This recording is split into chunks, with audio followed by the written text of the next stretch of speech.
spoilers? Oh, lots and lots of spoilers.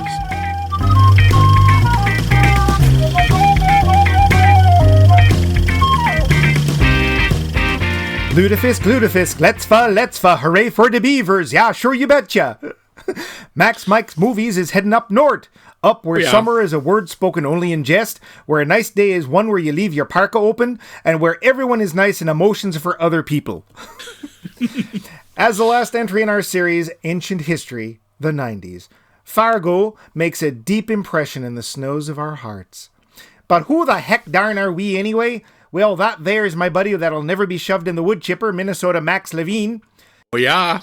Me, I'm the funny-looking guy, Mr. Go Bears himself, Mike Luce. Or is it Go Griffins, I guess, in our case. Yeah. Either way, here we are, and there you are, doing that thing you do. What do? We tell you about movies. But first, here's another tequila commercial. I mean, wait, more about our show. Hi, do you enjoy drinking? Sure, we all do. I'm sorry. Sure, we all do. Much better. That's a deeper. Oh, yeah, that's a deeper, eh? That's a deeper, oh, yeah. Now we got a word for that. We can just call it a deeper. So, whenever Max and I, we reference real far over your heads, we'll just call that a deeper. Yeah, that's real good. And we're going to stop that. No, we're not. We're going to do this every once in a while through the episode. It's going to come up a lot. So, hey, we have got a website. After 111 episodes, you probably didn't know that, but we have a website. And on it are super munchy, crunchy, extra super delicious, mega awesome episodes like this one. All of them, all free today. You can go to maxmikemovies.com, see all our episodes, which are grouped handily into their series. You can see the specials. You can see episodes on movies you like. You can see movies you don't like. You can avoid movies and listen to us instead. You can comment, maxmikemovies.com. If you would like to send us email to give us comments instead of going through the website, you can do so at maxmikemovies.com. Hey, listeners, you must love those podcast apps, because who doesn't? Podcast apps. Find us on your podcast app, as long as it's Google, Apple, or Spotify. Hey, social distancing. No. Social media. Hey, social media. Find us on the social media. You can tweet. You can Phoebe. Either place. Max Mike Movies.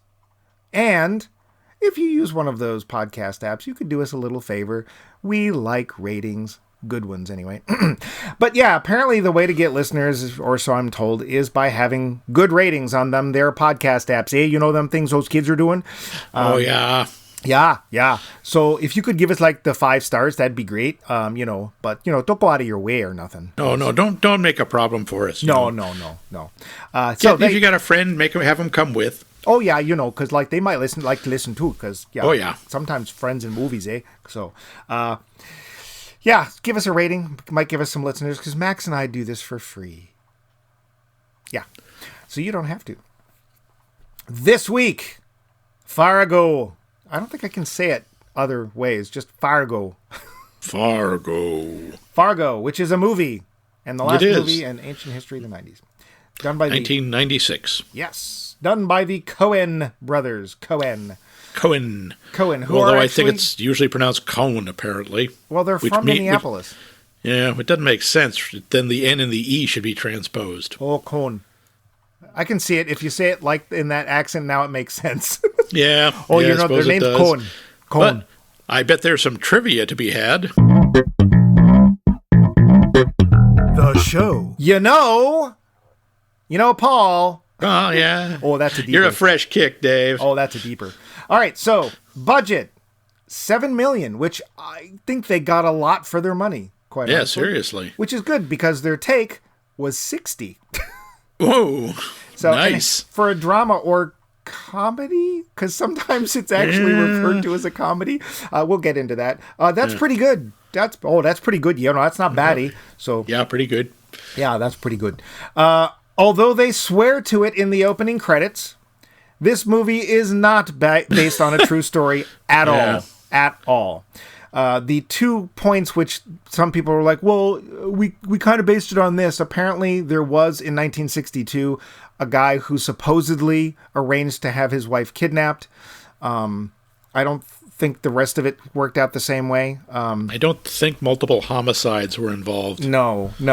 And apparently in Connecticut in, I think, 1973, somebody did put their victim into a wood chipper, but that was in Connecticut. And so, yeah, eventually they get that's Connecticut. What can you expect?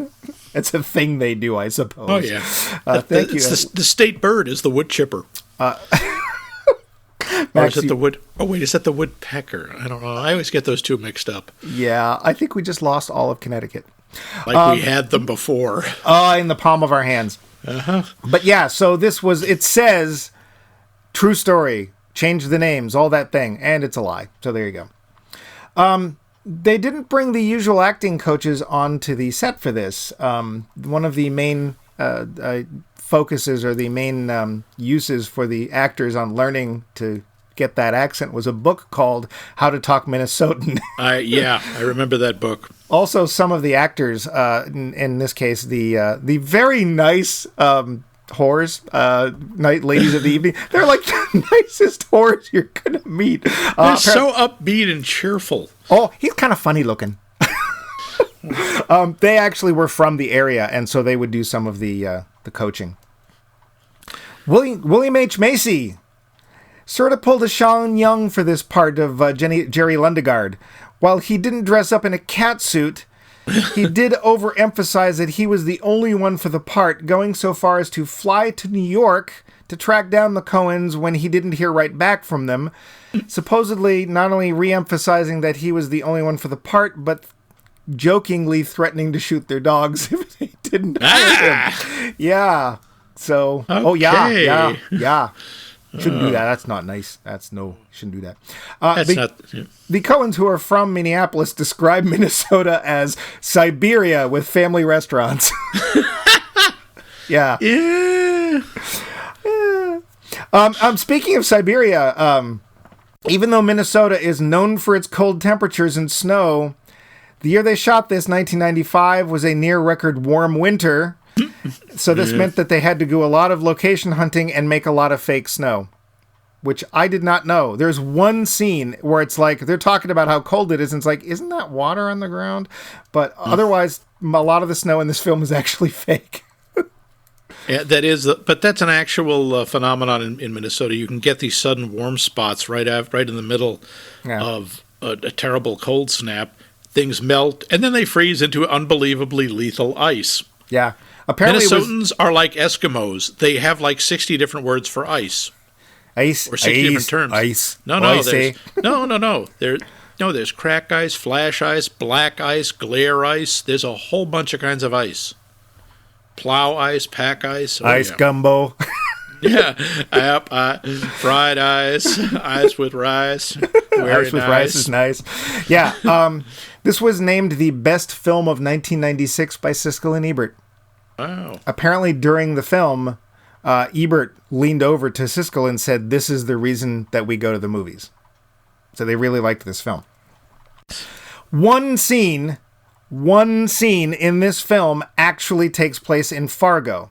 Yeah, but the reason the movie is called Fargo is because the Coens thought it sounded as a better title than Brainerd, and they're probably right. They almost certainly were. Which scene takes place in Fargo? We'll get to this, but the very opening where they actually come up with the job. Yeah, that bar. And the thing is, that bar is actually in North Minneapolis, so there you go. But it's supposed to be Fargo, so. Hey, one of the people's favorite characters, the wood chipper, is now on display at the Fargo Moorhead Visitor Center. Bring the kids! Oh... We'll have Chipper the Clown and lots of free giveaways. Do they have like mannequins you get for $1? You get to feed it into the chipper? I don't know, but why that? Yeah. Frances McDormand accidentally left her fat suit in her trailer overnight, which was not heated. In the morning, on set, one of her fake breasts exploded. Whoops. Yeah, that'll happen, because, you got to be careful about those things, because they don't do the cold toe real well. Oh, no, not good at all. Yeah, and I'm going to get the pronunciation of this wrong, because I honestly don't know how you would get it right. Kristen Rudrud, who played Jean, was actually born in Fargo. So there you go. A little nepotism here. Nepotism. I'm looking right at you, Joel Coen. He was married to Frances McDormand at the time. They got married in 1984. Only reason she got the part. Yeah, and she actually, they've been married ever since, which is actually very nice, because Hollywood, that doesn't usually happen. Frances even admits it and has been quoted as saying, "The fact that I'm sleeping with the director might have something to do with it." Nice, she has a sense of humor about it. Yeah. Actually, the more I read about her, it's like, I like her. I want to know her. She seems really cool. Yeah. That Paul Bunyan statue at the edge of Brainerd? No, it is not. I was very offended by that. That is in Bemidji, damn it. Actually, that's not even the statue. They made that for the movie, and for some reason, it is now hidden in the woods of Wisconsin. Huh. I don't know why. Yeah. Weird. As Max pointed out, there's one scene in Fargo. None of the film was actually shot in Fargo. None of it. Yeah. The Coens edited the film themselves, but credited it to a fake person who was then nominated for an Oscar. I think they won. They did not for that. Oh, not for editing? Not for editing. It was one of 7 nominations this movie was up for. The only 2 it won were for Frances McDormand, who won Best Actress, and the Coens won together for Best Screenplay. Okay, so nepotism sometimes works. Yeah, and fake people. Like, I wonder if they were embarrassed. It's like, oh, crap. I forget the name they came up as. Like, oh, crap, Rick got nominated. There is no Rick. What do we do if he wins? Yeah. Well, they actually, what they said was they wanted to hire somebody to come up and take the place. The Academy was not thrilled about that, but they didn't win anyway. So, yeah. So while there is a TV series, Fargo, it has none of the same characters as the movie, but is supposedly in the quote-unquote same universe, which that's just ours, right? Fargo-verse. Yeah, the greater Fargo-verse. Yeah. I love it when Spike shows up. That's a deeper. The one main connecting piece is that the TV show reveals what happens to the buried money.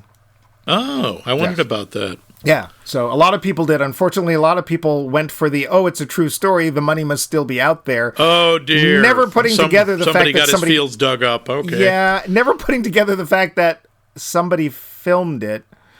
So, whatever. I don't know.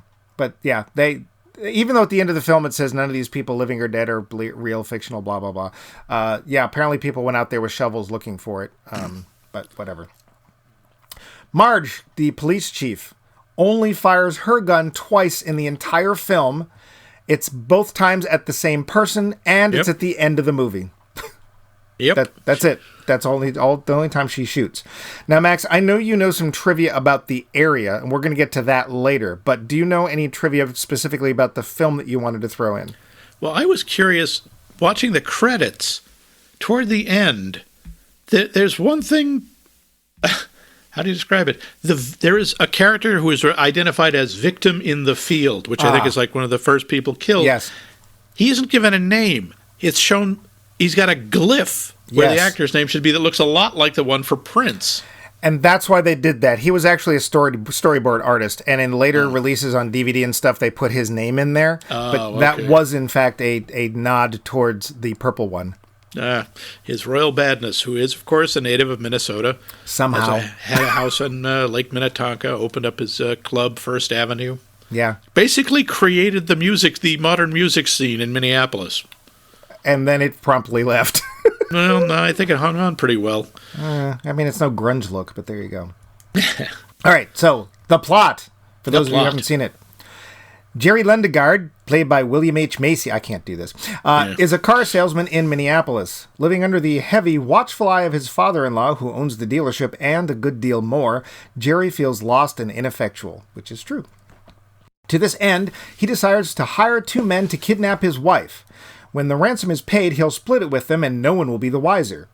Things do not go as planned. Various schemes we see Jerry involved with come unraveled, including some embezzling he's trying to do through the family firm.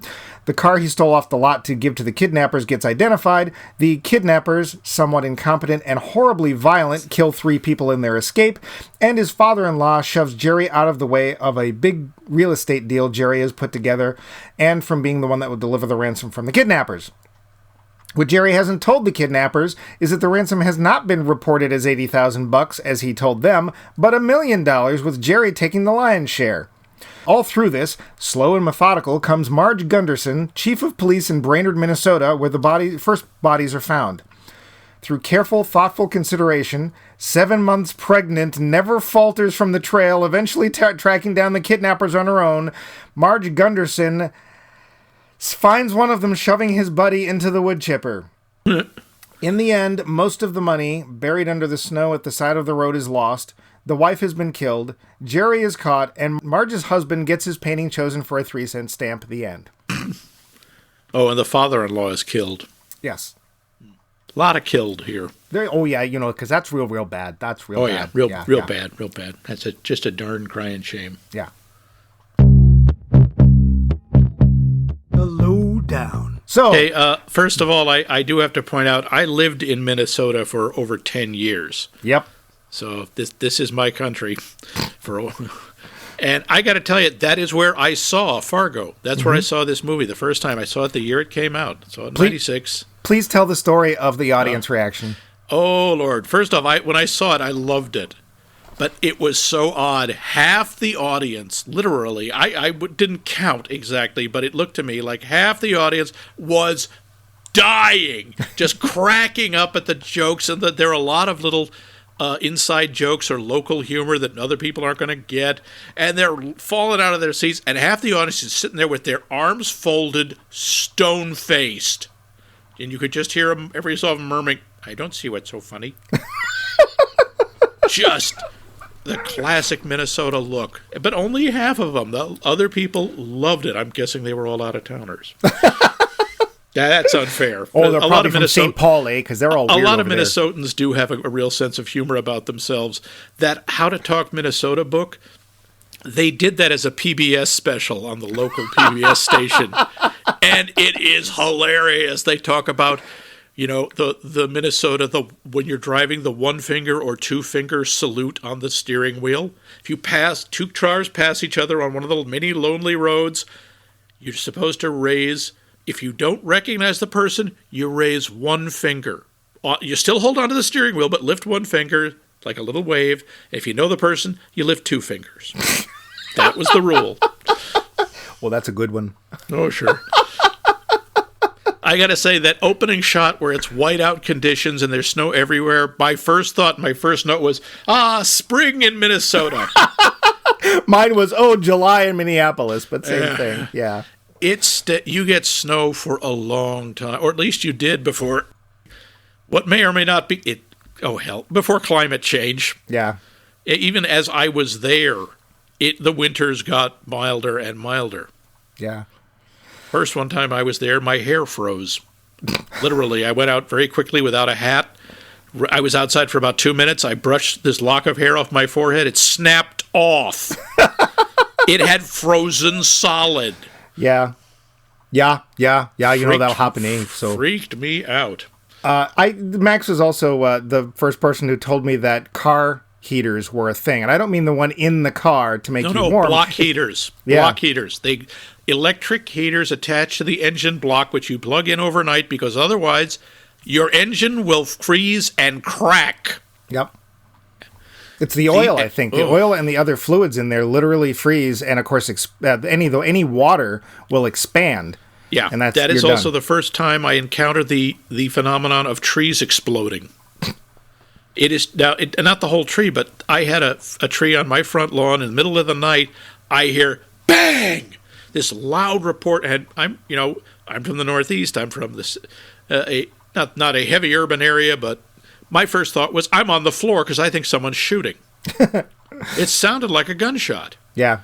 I go out in the morning, and this branch that's thicker than my leg is lying there on the snow with the end burst open, because what happens is when the temperature drops really suddenly, the sap freezes and expands so quicker than the wood can flex, and it explodes.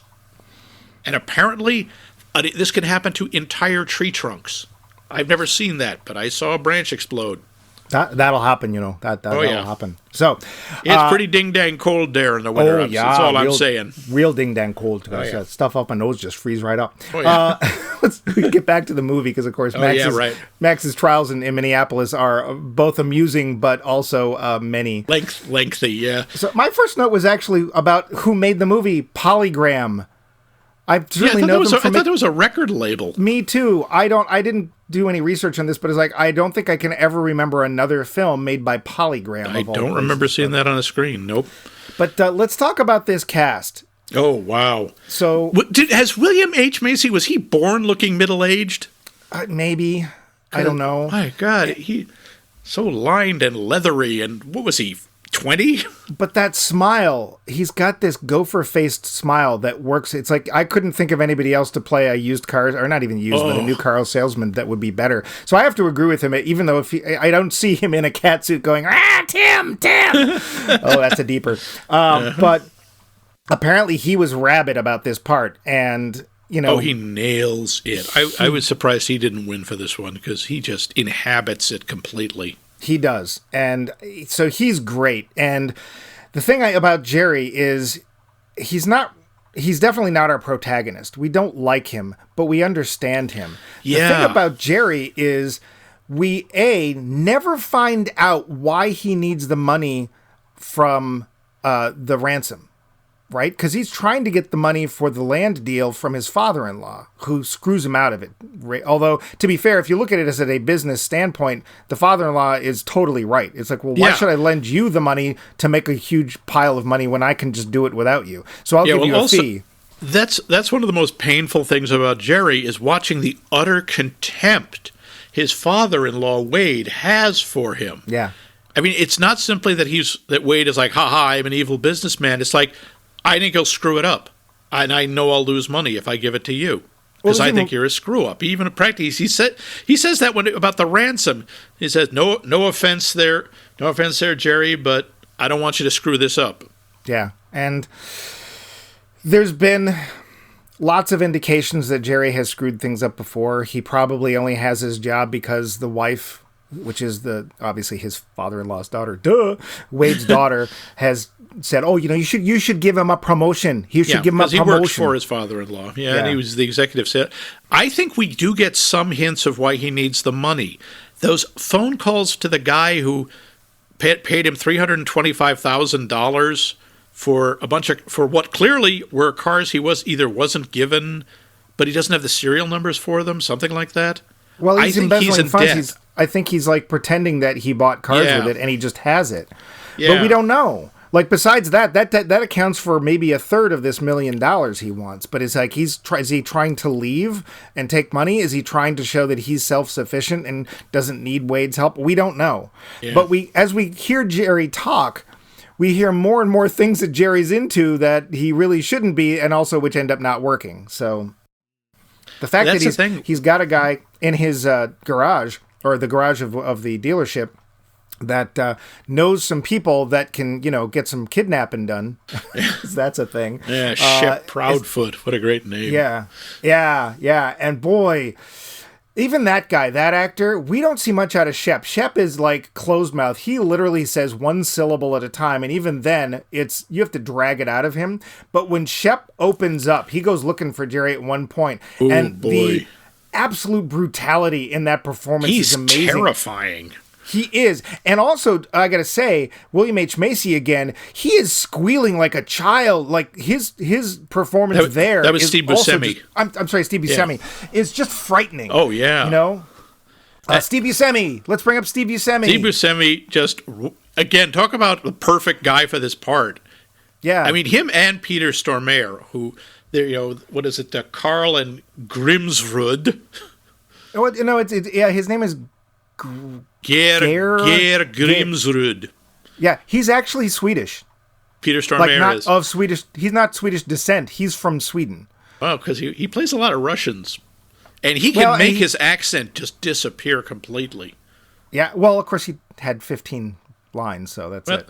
I'm just thinking of like when he was in Constantine playing the devil. Ah, okay. And he just sounds Tyler asked about that, yeah. Sorry, I don't know why I said that, since nobody here knows who Tyler is, unless you listen to our special episode. Yeah. He apparently is a really nice guy. He's like, apparently his personality is nothing like this character. And when he was not being filmed, he would go to different cities in Minnesota that were Swedish towns, that were named after Swedish towns, because he just wanted to see what it was like. There are a lot of Swedes in Minnesota. Is best known for what they call the Scandinavians. Just every, Swedes, Norwegians, Danes, some Finns, a lot of Germans too. That's just basically the whole place is very Teutonic. Yeah.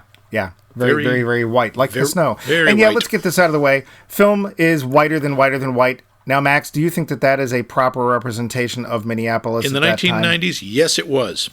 Okay. It was except for Prince. The state was 90% white. Yeah. You understand? I know the demographics back then, and the 10% were all down in the Twin Cities. There just weren't that many. When I was at the U of M, and there would maybe every time one black person in the class, and you could always tell the kids who were from up north in the Iron Ranges, because they would stare at the kid, not hostilely. It's just they had never seen a black person. Yeah. Something I did not know too, for trivia buffs out there. Apparently, 60% of the state's population is in the Twin Cities. 60%, which is, I believe it, a lot. Because let's face it, once you go above a certain parallel, there's not much there. Oh, it's very pretty. If you get up far, if you get up north around Duluth, you're supposed to drop the last H for some reason. And in the Iron Ranges, you're near the Great Lakes, and it's just gorgeous. But it's not that interesting.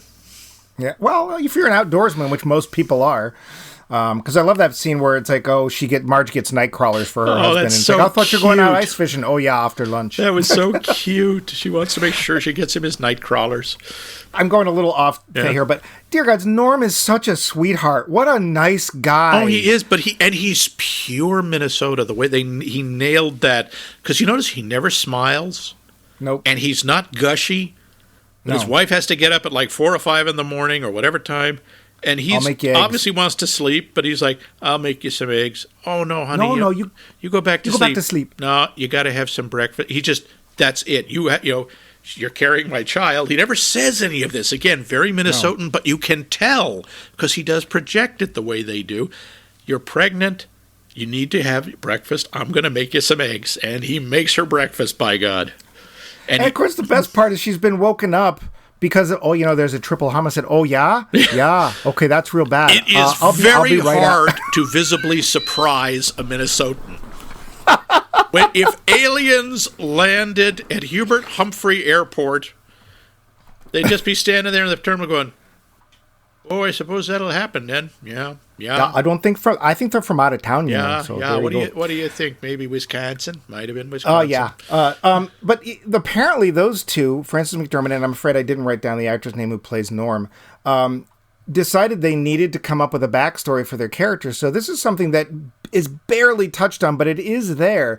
Apparently they met because they were both cops.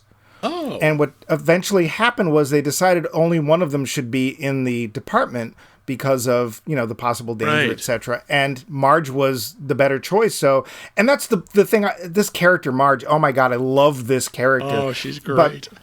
But Marge basically stayed on, became the chief of the police, and Norm is a stay-at-home husband who we know will eventually be the stay-at-home father, and he's a painter. Yeah. And he's very accomplished of painting wildlife, and he gets one of his paintings is up for a stamp, and he gets it. That is one of the ironic things of this movie is in the final scene when we find out about this, that, what have you guys done this week? Well, let's see. Marge solved a quintuple homicide kidnapping fake ransom case pretty much by herself. Yep. And you got a painting on a 3-cent stamp. And yet there is no sense that there's any resentment on either side. She seems really proud of him. Well, she says so. But it's so sweet. I'm proud of you. I'm proud of you. It's so sweet. It's like, nobody uses the 3-cent stamps. You're like, what are you talking about? Whenever they raise the price of stamps, everyone needs those 3-cent stamps because they got a whole bunch of the other ones. Which is a good point, actually. Yeah. But the character of Marge, there are so many ways. For one thing, she's a police chief. So that right off the bat, that's awesome. Yeah. Second, she's 7 months pregnant, and nobody ever tells her she can't do her job. Yeah, no one ever even hints, maybe you shouldn't be out here. I mean, when she's examining the dead bodies, the deputy, who is obviously... Think I'm gonna barf. Yep, yeah, gonna barf. No, it's just morning sickness. Okay, now it's gone, now I'm hungry again. Yeah, and... The deputy won't come near. She's incredibly strong. And the thing is, she's also smart. Yeah. She gets to the scene of this triple homicide in the snow. And she figures it out. Here's some footprints. Yeah, right then and there. And it's not even like she's no Sherlock Holmes. She's sitting there, there's some big feet here. So he went, looks like they were chasing and he came after him. Yep. And then she goes, there's another one. Here's the little one. I think the little one probably had the body and he just sat in the prowler. She's not like Sherlock Holmes, like, aha, you idiots, you've missed all these unbelievable fine details. She's just being a really good cop. She's like, looks at things, says, and she figures out the sequence of events. Bang. Right, and her deputy there is like, yeah.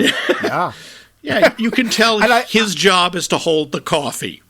Yeah, and he's good at it. Well, so we'll give him that. Yeah. But she's such a great character. There's something I was reading about, too. There was a scene that in every other film that involved a pregnant woman would have happened, but not this film. And it's the, my water broke scene. Yeah. And they don't do it. One of the things that works exceedingly well, and it's not only just because of Frances McDormand's performance, but the way the character's written, is at the end of the film, she's literally, I'm going to go check out the lake, and she's just driving around looking to see if she can find anything out, and it's the scene where one of the kidnappers has killed the other one and is putting him in a wood chipper. Yep. And this guy, what's his name again, the Swede? Grimsrud. Okay. This guy has said literally 15 words the whole film, but you can see him seething slowly and then more and more quickly until finally he can't take Steve Buscemi anymore. And let's face it, if Steve Buscemi was like that in real life, I think he would probably have been dead in about 1998. He was so good at making Carl it's like he's not evil, he's just colossally irritating. And you almost understand Grimsrud saying, that's it, I'm going to hit you with an axe. But so we know that, and this is the guy who did the triple homicide out of nowhere. Yeah. They get pulled over. So they have the kidnapped woman, the wife, in the back seat. They have the car that Jerry gave them, but it doesn't have plates on it, and they didn't put the paper temporary plates in. So they get pulled over by a statey. And Carl's like, I'll take care of this, I'll take care of this. And he tries to do this stupid thing where he's handing over his license in his wallet with a 50 sticking out. It's like, okay.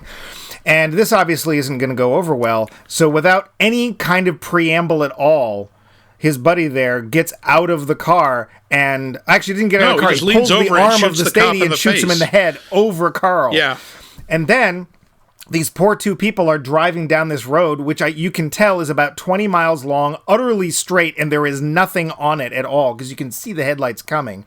And they sit there and wait, and as they get closer, Carl's trying to drag the body out of sight, and he's not in time, and they slow down and look, and it's like you can see, they don't say it, but you can see the look on the guy's face is, oh, geez. Yeah, we just saw something we really oughtn't have seen. And they take off, and Grimsrud goes after them, but he's so calm about it. Yeah. It's just like, Yes, so at the end of the film, we've got that guy putting his buddy in the wood chipper, and Marge is like, oh, I see the car. It's a Tansiera. And she doesn't wait for backup. No, she calls it in. Oh, yeah, we'll send you a couple of cars. But she goes out there, and there's this 7-month pregnant police chief holding a gun on the guy, and you're just like, oh, dear gods, this is not going to go well. Yeah. This is going to be so tense and horrible and whatever. And it is not the scene I won't tell you exactly what happens if you haven't seen it, but it is not the scene that you expect, and it works so well. Even so little things, when she's approaching the house, if you watch her walk, it's like she knows, I'm like, this is someone who knows exactly how to walk on snow. She is not going to fall. Believe me. It is a hard thing to learn. And well, it's got that crust on it. And there is nothing funnier to Minnesotans than an out-of-towner who can't do it and falls on his ass. My Max, not that I would know. I think you're lying, Grandpa. So many times. That's I fell so many times. So there's a few scenes in this film that are exceedingly tense, and this is one of them. There's another one where Proudfoot shows up, and it's just like suddenly things go from, there's Carl trying to have sex with this real nice prostitute. Oh, this one wasn't as nice. She was just more bored. Well, she's like, oh, there, here you going. Yep, there. Oh, you're getting close there. Yeah, just so businesslike. But just like there's, and I do want to talk about. I know we're talking about the actor, so obviously Steve Buscemi is amazing. William H. Macy is amazing. Frankly, the cast is great down to every last part. The bit players, I love the scene where she's interviewing the prostitutes in the bar because she doesn't once try to arrest them or anything. She knows they're prostitutes. And it's like, so you're having sex with them? Yeah. And and I love the way, and they're not the only ones to do this. But yeah, one of them, little guy, he was kind of funny looking. Oh yeah, funny looking how? Just funny looking. And she's trying to. Was he like real? What about him? What about him was funny looking? Like, no, he was just funny looking. I mean, more so than other people.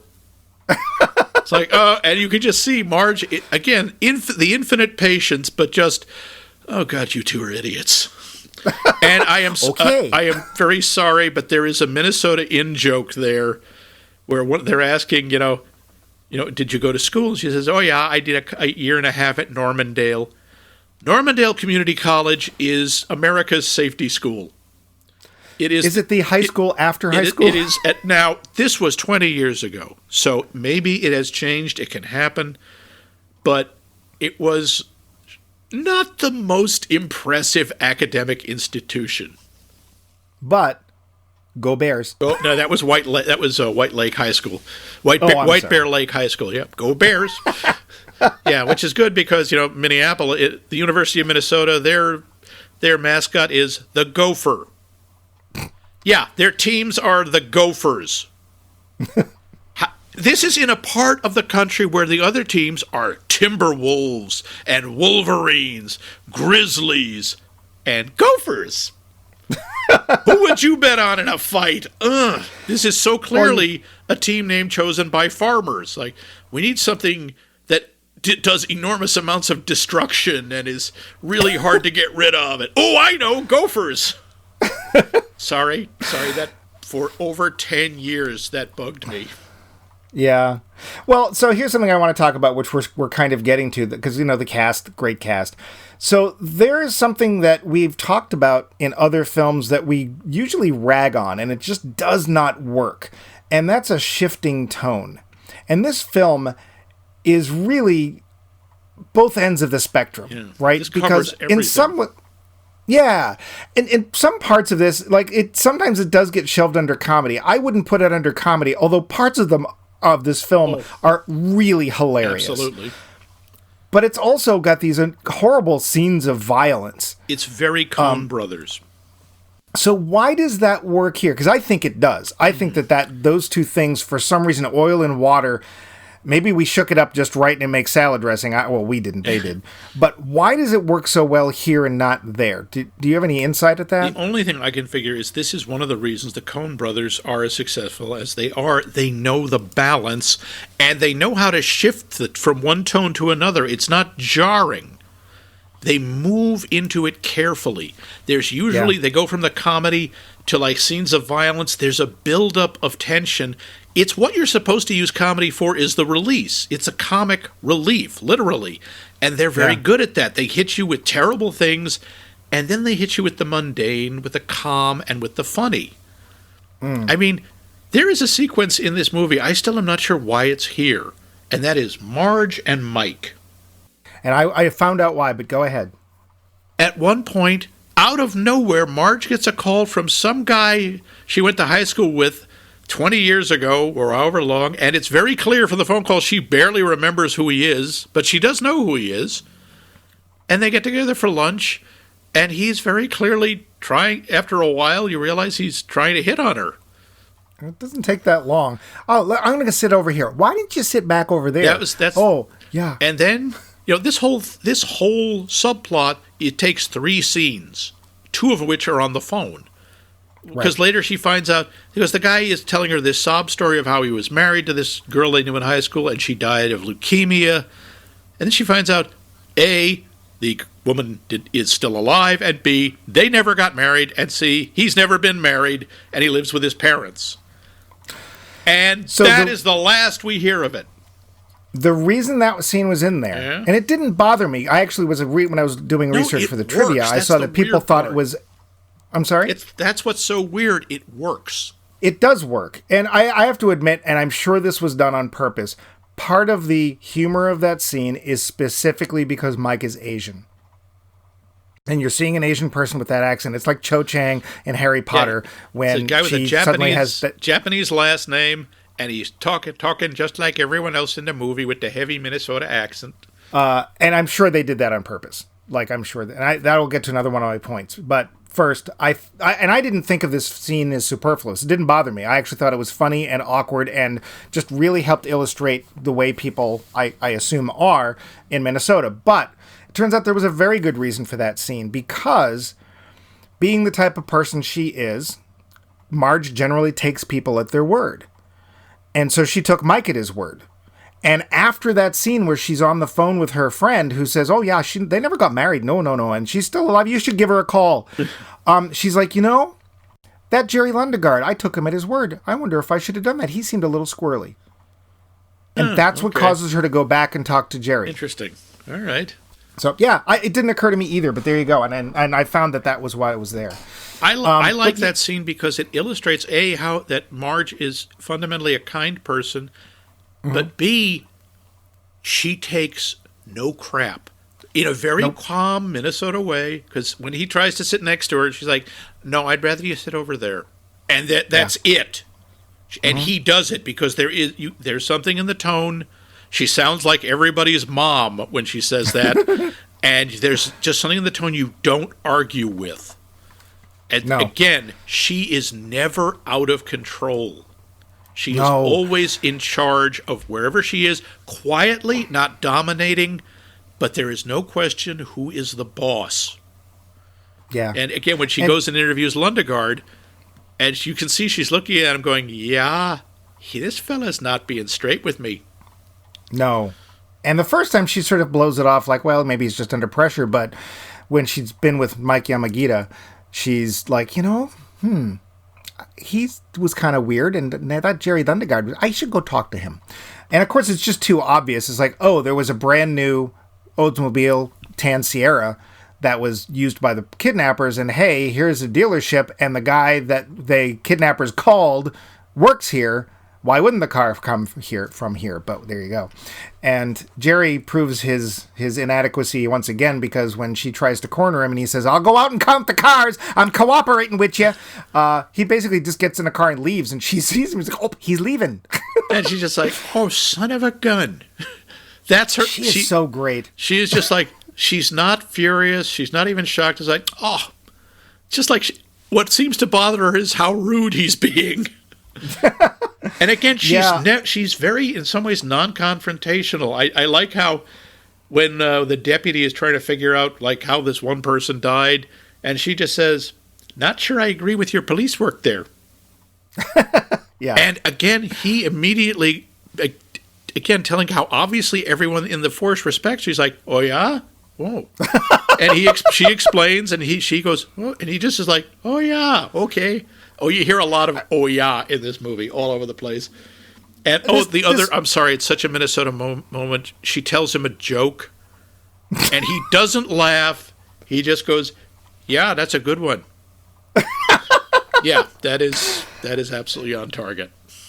This character, she's actually in, I forget which list, who made up the list, but it's top 100 heroes and villains. She's in there. I believe it. And she's just amazing. I didn't know her before this. She'd actually been mostly known for TV. She was in Raising Arizona, an earlier one of our episodes. Yeah, but a small part. Very small. Other films like Mississippi Burning. I don't remember her at all in Dark Man, but apparently she was. I don't remember that films either. Like Miller's Crossing, Barton Fink. You may notice a trend here. Yeah. Yes, those are all Coen Brothers films. Mm-hmm. So I think they met on the set of either Blood Simple or Miller's Crossing. Yeah. I think it's Blood Simple, 1984. Well, that was their first soon one. Got married. Yeah, that's when they soon got married. But Coen brothers are known for films like Raising Arizona, Miller's Crossing, Barton Fink, Hudsucker Proxy, Big Lebowski, Oh Brother, Where Art Thou, True Grit, and tons more. Oh, yeah. Apparently, their current project, and I'm of very mixed feelings about this, is there's going to be a Coen brothers version of Macbeth. Oh, dear. Really? And Frances McDormand is going to play Lady Macbeth. Okay, she could probably do that. Well, here, I am of two minds about this because most of the Coen brothers films I've seen, I've really liked. True Grit, a film I don't like in general because I don't like Westerns, and I'm not a big fan of, what's his name? Jeff Daniels? No. Yeah, the dude. Who played the dude, yeah. Yep. I actually thought that film, they had a really quirky take on it and found it enjoyable. Yeah, thought it was well done. Oh, Hollywood, I was not a big fan of. I wanted to like it. Oh, Hollywood? Oh, you mean Hail Caesar? Hail Caesar. Oh, I like that. It was okay. I don't think it was one of their better films. It wasn't great. It wasn't spectacular, but I thought it was a lot of fun, and I love movies about old Hollywood that make it a little cartoonish. But American versions of Shakespeare tend not to be very good. Well, it depends who does it and how they do it. There's a teen comedy called 10 Things I Hate About You, which is kind of a version of Taming of the Shrew. And it's kind of cute. Yeah. I just remember initially liking, although he's not American, the Baz Luhrmann version of Romeo and Juliet. And then watching the Zeffirelli one, it's like, oh, right. The American actors didn't know what they were saying. That's the problem. Okay. So I don't know. Yeah, well, I'll see it because I've actually never seen Macbeth. So I'll see it, and I think it's a really interesting mix because the Coens, at the very least, the Coens don't make crap. They may not make good films. I should say they may not make films I always like, but I think their films are always at least interesting. They always have quality to them. Yeah. So we've talked a lot about the Minnesotans, and Max, I can use these for this because you've been there, and I don't want to get too far into just Minnesota, not the movie. But even though the Coens are from Minneapolis, do you think they were overplaying things? Do you think things are into the caricature without being really truthful? It just skates the edge. Because the thing is, not everybody in Minnesota has that Scandinavian accent. Right. And it's probably actually decreasing. It probably is. They've had a lot of, Minnesota has now the, I think, fourth largest Hmong Vietnamese population in the country. They had a massive load of refugees from, I believe it was Somalia. Okay. So the ethnic makeup has changed a lot, especially in the Twin Cities. But I am pretty sure that by now you have Hmong Vietnamese who are working at Old Country Buffet going, okay, sure, you want some of the roast beef? It's real good tonight.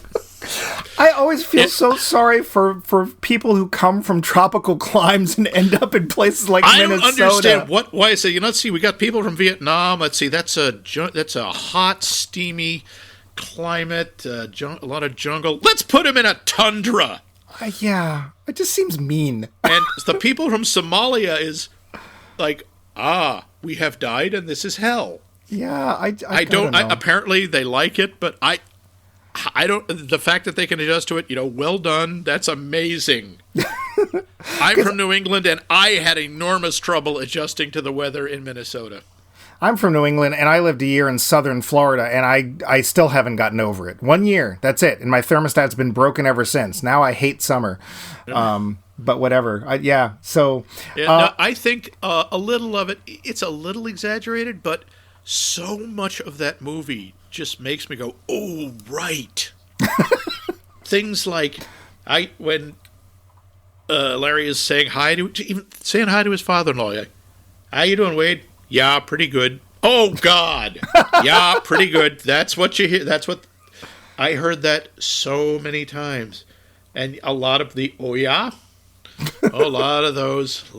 And yes, going out to Old Country Buffet that's an occasion.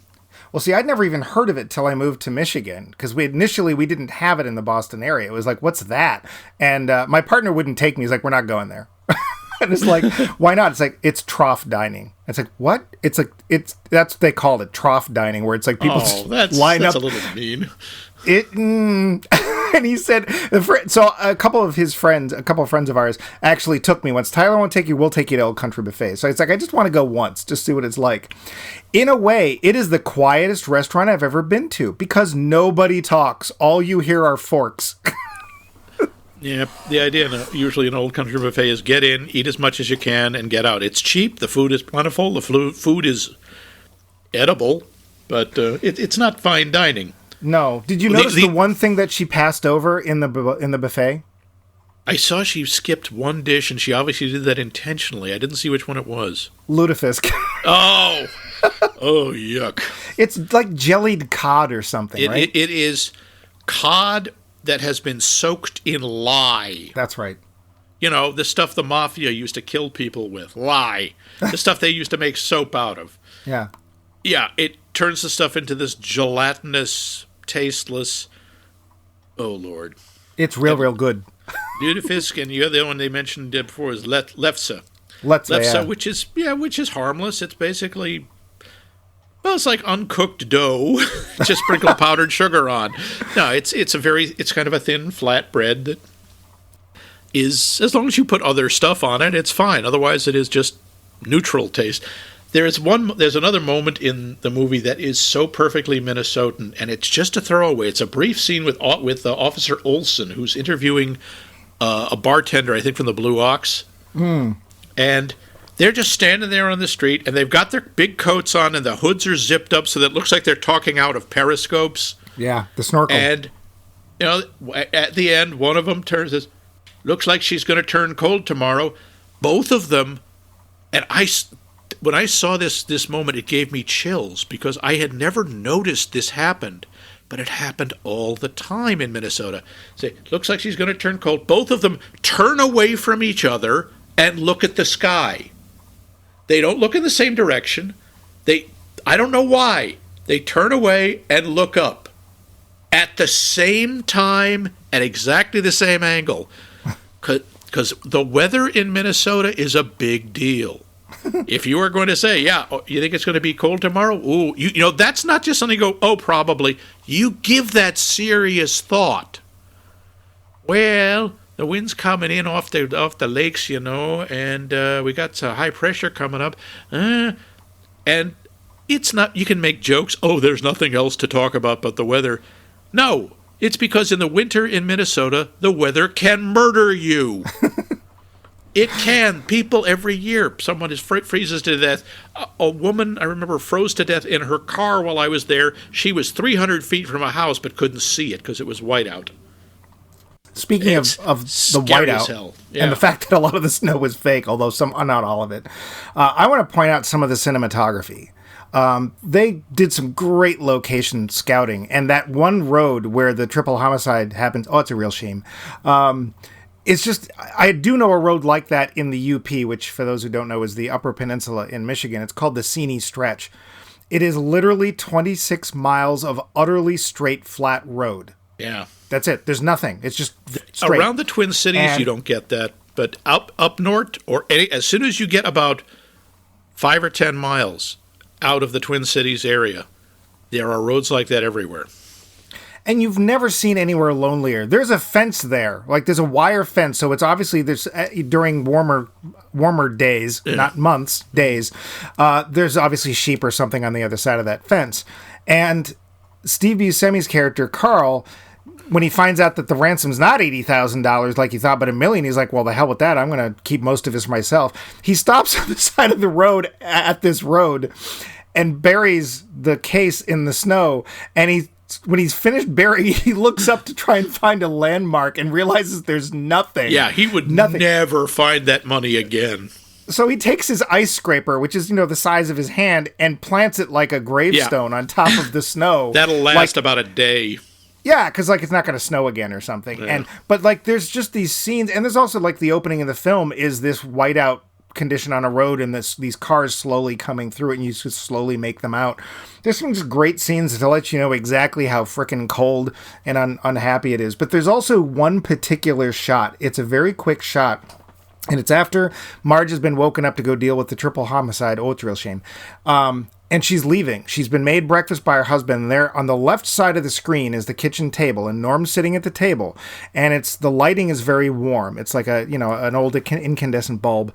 The kitchen has a light yellow because we don't want too much color. Not too much, And the right-hand side, there's literally a wall. It's the wall that separates the kitchen from the door going outside. Probably what they would call the mudroom. And outside, it's a window that shows off to where the car's parked, the police car, the Prowler. The Prowler. And it's all cold. Like, it's still early morning. It's gray and blue. And Marge crosses over that line. And there's this moment where Marge is on the right-hand side of the screen in the cold part, and Norm is in the warm part of the screen eating his eggs that he's made for both of them. And it's just this wonderful contrast. It's easy to miss, but it's this wonderful contrast of Norm being the warm side, the homey side, the safe side, and her going off into danger. And it's just done with color. And of course, that scene looks like why didn't they cut? Because she goes out there and she comes back in 10 seconds. I'm going to need a jump for the Prowler. Yeah, yep. And when they saw that, it just came rushing back to me, and I find myself going, well, that's why you need your block heater on the car, eh? That's what you should have had there, or you wouldn't have that problem now. Yeah. Because, it gets so cold that the batteries die. Yeah. And this is one of those differences. It may have been of course, they say one of the warmest winters in Minnesota. Oh, it got near 20. Yeah. Yeah, that's shorts weather for Minnesotans. This is what happens when you film in real snow. And why it makes a difference. Because people look freaking cold. It looks dreary. Even that one scene where they're talking about it being cold and he zips up his coat, and you can see that snow has melted. It's above 32. So we know it's not that cold. It's still dreary and just unpleasant and nasty. And it's 100% worth it to do that if you can, than to just make snow or potato flakes or whatever. It matters. And we feel cold. We feel why people are so insular, both just not going out as much as they could, but also maybe that's why there's not so much emotion, because everyone's just kept to themselves. I don't know, but to a degree, it's also a certain culture from the Scandinavians. The Scandinavians are known to be, I don't know how you would put it. They're not cold. They're just reserved. They are very reserved, and they're very dignified. Yeah. Although you sit there wonder about some of the characters. Like Jerry is like the great central point of the movie, because on one hand you've got Marge, who is never going to do more than smile. I'm not sure she cries. Maybe one tear. And then you've got Steve Buscemi's character, who's just kind of nuts through the whole film. Yeah. In the middle, you've got Jerry, who's kind of doing both. Because he's like, well, that True Coat's a real great thing. And then he goes into his office and he's like about to lose it. Yeah, and then he goes back out. That's the other thing with Jerry. You also get the feeling he's just not a good salesman. He's not good at anything. The first thing we see is he's basically trying to cheat a couple of customers by adding one of those things like undercoating. Yeah. And so, although I do have to say in Minnesota, rust proofing matters, because they use an ocean's worth of salt on the roads. But he's just, again, he's both pitiful and unlikable. Yeah. The way he ignores, his son. You think, how can he do this? When he runs, he just leaves his kid. They never says anything about it. But poor little Scotty. He loses his mom. His dad tried to get his mom kidnapped, and he loses his grandfather. Meanwhile, he plays accordion and listens to Whitesnake. But he does want to play hockey. Boy, you got to play hockey. Yeah.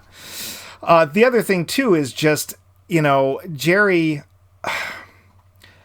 you wonder how did he luck into, because obviously Wade owns a lot of money, because he can come up with $1 million in cash. Yeah, so overnight.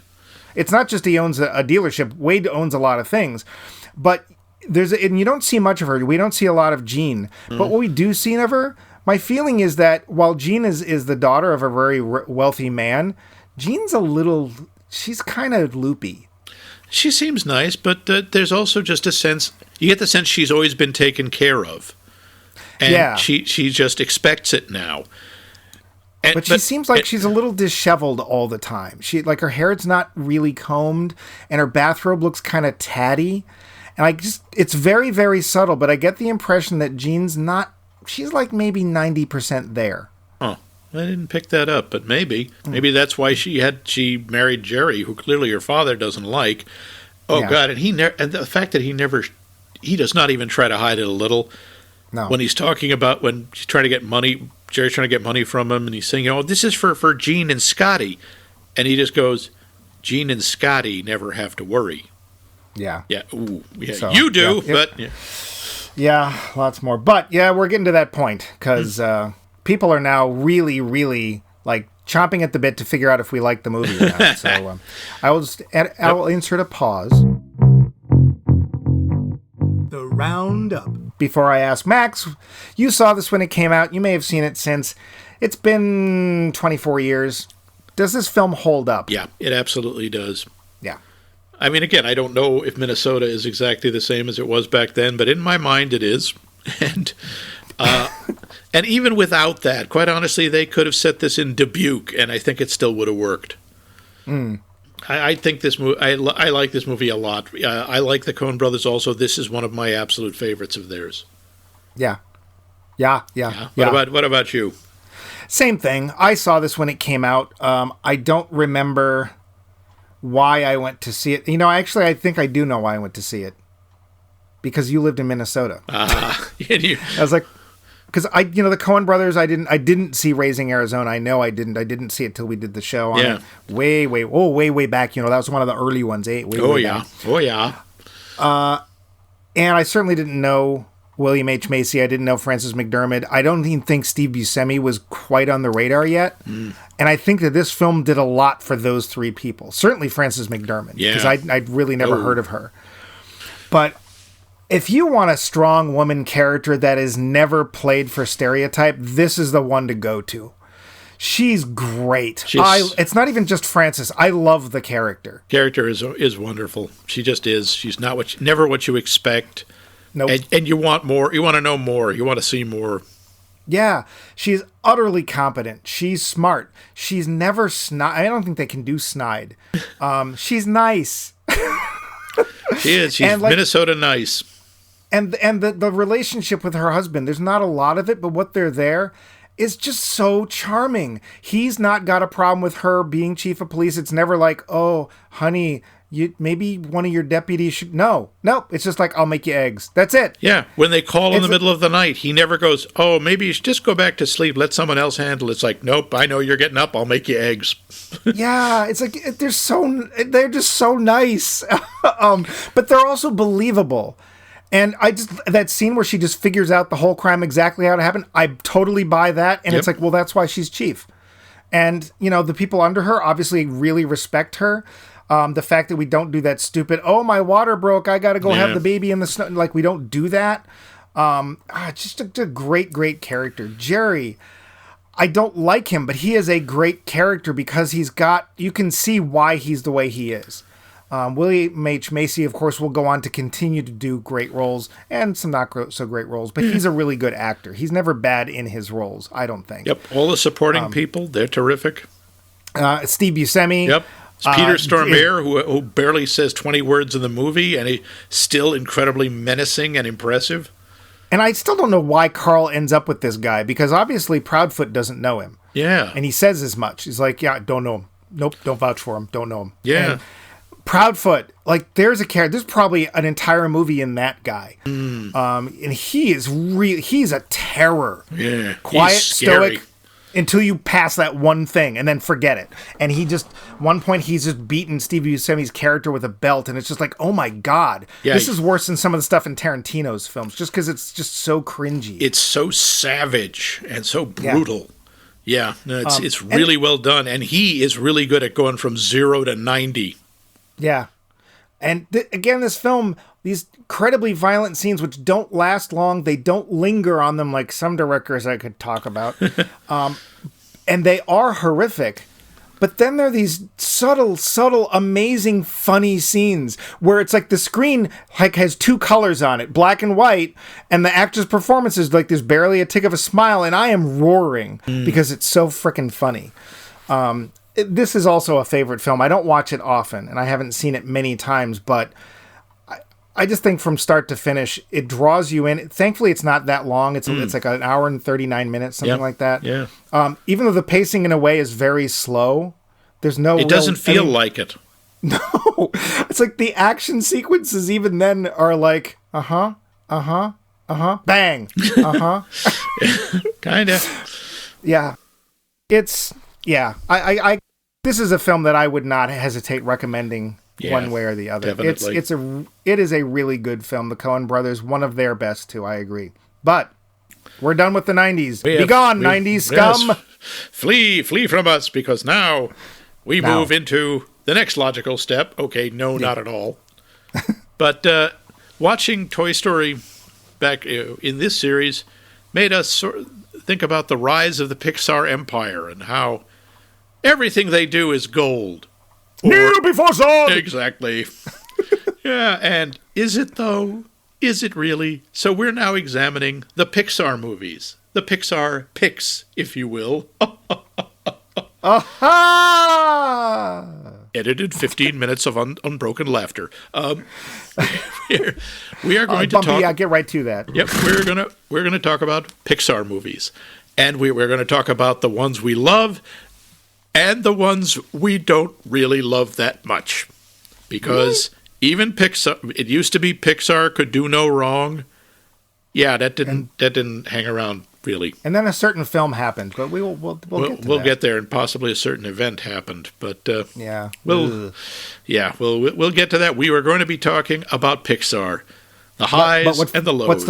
What's the first film? First one we will be leading off with is just a natural progression from the last one. We're going to be talking about Toy Story 2, the one that people argue is the best of the 4 Toy Story movies, although some people say it's Toy Story 3. We'll talk about that. That's where we're going to start. Toy Story 2. And don't open the box. Whatever you do, don't open the box. Don't take them out of the box. They won't be vintage. Don't open the box. Makes me think of Seven, so let's not do that. That's a different Toy Story. Yeah, so when we get to that Toy Story starring Kevin Spacey, you can come back to Max, Mike.